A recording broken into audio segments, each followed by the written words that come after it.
ever gotten the urge to make some art? Maybe you want to paint, but you encounter a problem. No materials, no paint, no paintbrushes. What do? I have an idea. Let's go outside. First, you're gonna head outside and find a spot where you have permission to dig. Then you're gonna look around and find some good looking dirt.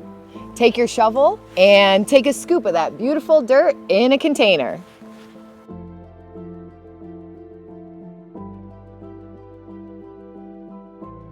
So after we've gathered all of our materials, now it's time to make the paint.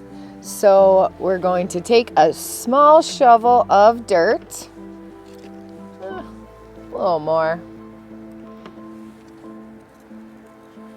and sprinkle some water into the dirt container. You want to start slow with the water. You can always add more, but it's hard to take it out once you've made it. Mix it till it gets to a good consistency. It's your artwork, however you want it to look. That's the way it is. Well, we don't have any paintbrushes. We got some options though.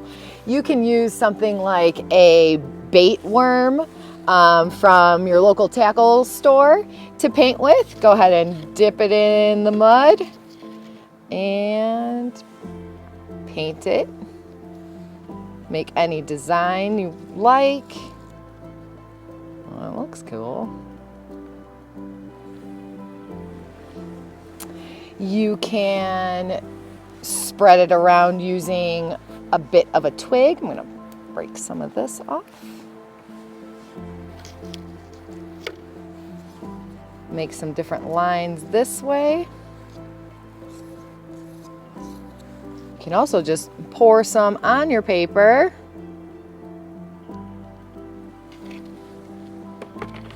And get messy.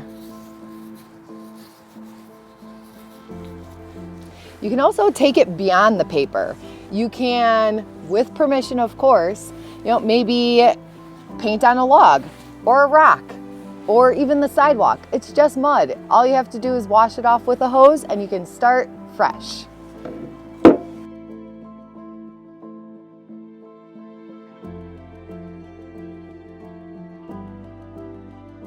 After you've made your masterpiece, take a close look at it.